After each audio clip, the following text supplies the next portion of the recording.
नमस्कार दोस्तों। पिछले वीडियो में आपने इस 250 वाट एम्पलीफायर के प्री एम्पलीफायर और बेस स्टेबल सर्किट को देखा। आज हम इसके ड्राइवर और पावर एम्पलीफायर के बारे में जानेंगे। यह है आज के प्रोजेक्ट का सर्किट डायग्राम। 2010 में बने इस सर्किट को अब मॉडिफाई किया गया है, जिससे अब यह 2000 वाट तक के एम्पलीफायर्स में आसानी से लगाया जा सकेगा। आज के इस सर्किट को सिर्फ 250 वाट तक के लिए ही बनाया है, लेकिन इसके पीसीबी में वह सब कुछ किया गया है जो इसे 60 वाट से 2000 वाट तक के लिए कंपैटिबल बनाता है। यह है इसका पीसीबी डिज़ाइन। यहाँ मास स्टेबल कंट्रोल पर 330 मिलीवोल्ट साइन वेव देने पर इस एम्पलीफायर की आउटपुट 234 वाट आरएमएस है और पीक आउटपुट 336 वाट है 240 वोल्ट की एसी सप्लाई पर। 330 मिलीवोल्ट से अधिक सिग्नल मिलने पर इस एम्पलीफायर के आउटपुट में डिस्टॉर्शन ना हो, इसके लिए इन दोनों ट्रांजिस्टर से सॉफ्ट सिग्नल क्लिपर बनाया गया है जो लगभग 400 मिलीवोल्ट आरएमएस और इसके ऊपर के सिग्नल को एम्पलीफायर के इनपुट में जाने से रोकता है और एम्पलीफायर की आउटपुट पर डिस्टॉर्शन नहीं होने देता। TDA 2009 से डिफरेंशियल इनपुट और डिफरेंशियल आउटपुट का एम्पलीफायर बनाया गया है। Input signal non inverting input पर दिया गया है और नेगेटिव फीडबैक को इन्वर्टिंग इनपुट पर। इस IC की पिन नंबर 10 पर इनपुट सिग्नल के समान ही पॉजिटिव गोइंग साइकिल की आउटपुट है। इस प्रकार इन दोनों आउटपुट से एक दूसरे से उल्टा सिग्नल मिलता है, यानी 180 डिग्री आउट ऑफ फेस, जैसा कि ड्राइवर ट्रांसफार्मर से मिलता है।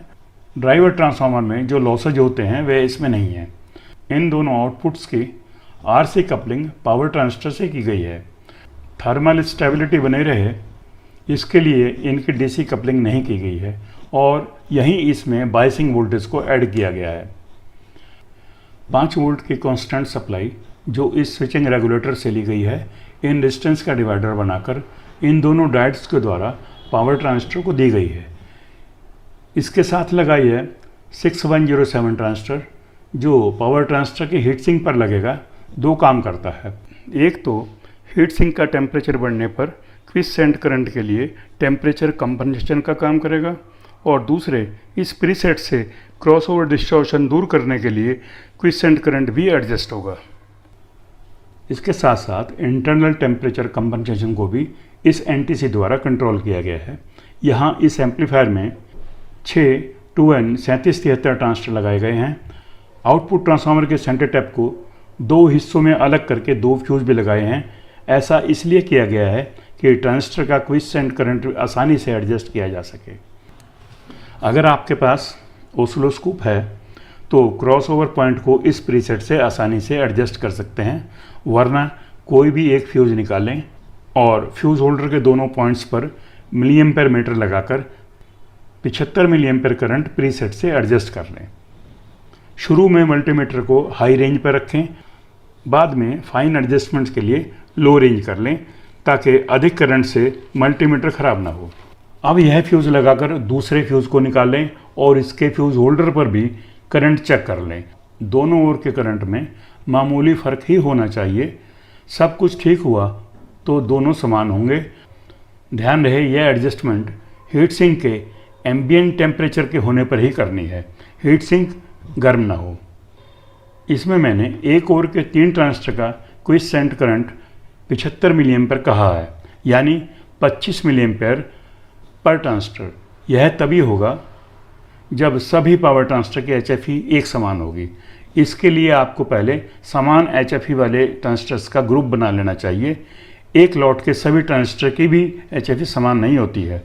सामान्य मल्टीमीटर में दिए गए HFE टेस्टर से केवल छोटे ट्रांजिस्टर की HFE ही नापी जा सकती है। पावर ट्रांजिस्टर के लिए अधिक करंट ड्रेन की ज़रूरत होती है। इसके लिए आपको एक HFE टेस्ट जिग बना लेनी चाहिए, जिसको मैं बाद में बताऊंगा। इस सर्किट के लिए HFE की सीमा 200 से 400 है, यानी अगर एक ट्रांजिस्टर की HFE 200 है तो सभी की 200 ही होनी चाहिए, और अगर 400 है तो सभी की 400 ही होनी चाहिए। अधिक से अधिक ±5% का वेरिएशन हो। बायसिंग सर्किट में लगे दोनों 5399 की फॉरवर्ड वोल्टेज भी समान हो, इसके लिए डिजिटल मल्टीमीटर में बने डायोड टेस्टर से आसानी से इन्हें नापा जा सकता है। 2009 की पिन नंबर 2 से और आउटपुट ट्रांसफार्मर के 8 ओम की टैपिंग के बीच लगी इस रेजिस्टेंस से इस सर्किट का गेन व फ्रिक्वेंसी रिस्पॉन्स की लीनियरिटी व इस कैपेसिटर से हाई फ्रिक्वेंसी रोल ऑफ तय होती है। यहाँ यह फिक्स है, आउटपुट ट्रांसफार्मर की क्वालिटी चेंज होने से कैपेसिटर की वैल्यू चेंज करनी पड़ सकती है। पूरा एम्पलीफायर असेंबल करने के बाद उसे ऑन करते ही अगर एम्पलीफायर ओसिलेट करने लगे तो ड्राइवर बोर्ड के B1 और B2 पर लगी पावर ट्रांसफर की बेस के वायर्स को आपस में इंटरचेंज कर लें, यानी बदल लें। मित्रों, अगर आप सटीकता और टिकाऊपन चाहते हैं तो आपको यह सब करना चाहिए, और इसके लिए मैंने जो भी ज़रूरी समझा वह आपको बता दिया है। बाकी बातें आप सर्किट डायग्राम देखकर जान सकते हैं। अब हम जानेंगे कि पावर ट्रांसफर की HFE हम कैसे देखें। अब हम इस 3055 ट्रांसफर की HFE चेक करते हैं। इसके लिए हमें चाहिए एक 5 वोल्ट की रेगुलेटेड सप्लाई और एक 4.44 के रेजिस्टेंस, जिसे हमने 4.7 के और 82 के को पैरेलल में जोड़कर बनाया है। यह है रेजिस्टेंस की वैल्यू, इसका 4.44 के होना जरूरी है। अब इस ट्रांजिस्टर के एमीटर पर सप्लाई का नेगेटिव और बेस पर 4.44 के रेजिस्टेंस के सीरीज में 5 वोल्ट का पॉजिटिव लगा दें। इस तरह से बेस और एमीटर के बीच 1 मिली एम्पीयर का करंट ड्रा होगा। अब कलेक्टर और पॉजिटिव के बीच ये मिली एम्पीयर मीटर लगाते हैं और देखते हैं कितना करंट दिखाता है। अभी यह हमें 113 दिखा रहा है। थोड़ा रुकने पर यह बढ़ने लगेगा, क्योंकि ट्रांजिस्टर का जंक्शन टेम्परेचर भी बढ़ना शुरू हो जाता है। ज़्यादा देर रुके नहीं। अब जो कलेक्टर करंट यानी ICE हमें दिखा रहा है, उसमें से बेस करंट यानी IBE कम कर लें तो वह इस ट्रांजिस्टर की HFE हुई। यानी 113 में से 1 कम किया तो 112 इसकी HFE हुई। और ये इसका HFE जिग का सर्किट डायग्राम। इसमें यहाँ कलेक्टर और पॉजिटिव सप्लाई के बीच हमने मिली एम्पीयर मीटर लगाया है। अगर आपके पास ऑटो रेंजिंग नहीं है तो इसको 2 एम्पीयर की रेंज पर रखें, ताकि ये अधिक HFE को भी नाप सके। और 200 मिली एम्पीयर की रेंज पर ये 200 से अधिक की HFE को नहीं नापेगा। और 5 वोल्ट के रेगुलेटर सप्लाई के लिए 7805 का रेगुलेटर है। इसके लिए हमने ये 9 वोल्ट AC की सप्लाई ली है, या आप इस 9 वोल्ट AC की जगह DC की सीधी 12 वोल्ट भी दे सकते हैं। इस तरह से आप ये जिग बना लें तो आपको ये NPN ट्रांजिस्टर के लिए HFE नापने में सुविधा होगी। आज का यह वीडियो आपको कैसा लगा अपने कमेंट्स ज़रूर दें। अगला वीडियो इस 250 वाट के एम्पलीफायर के लिए आउटपुट और मेंस ट्रांसफार्मर पर होगा, जो जल्द ही अपलोड होगा।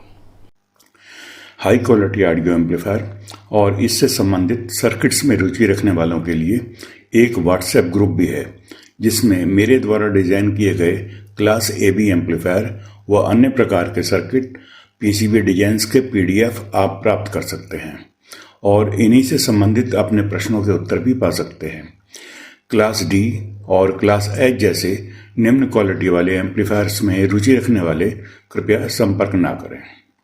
इस ग्रुप का सदस्यता शुल्क 100 रुपये प्रति माह या 1100 रुपये प्रति वर्ष है। अपनी सुविधा अनुसार मासिक या वार्षिक आप कैसे भी दे सकते हैं। जो इच्छुक हों वे यहाँ दिए गए गूगल पे QR कोड पर धनराशि जमा करके और व्हाट्सएप QR कोड को स्कैन करके think analog for you group के सदस्य बन सकते हैं। वीडियो देखने के लिए धन्यवाद।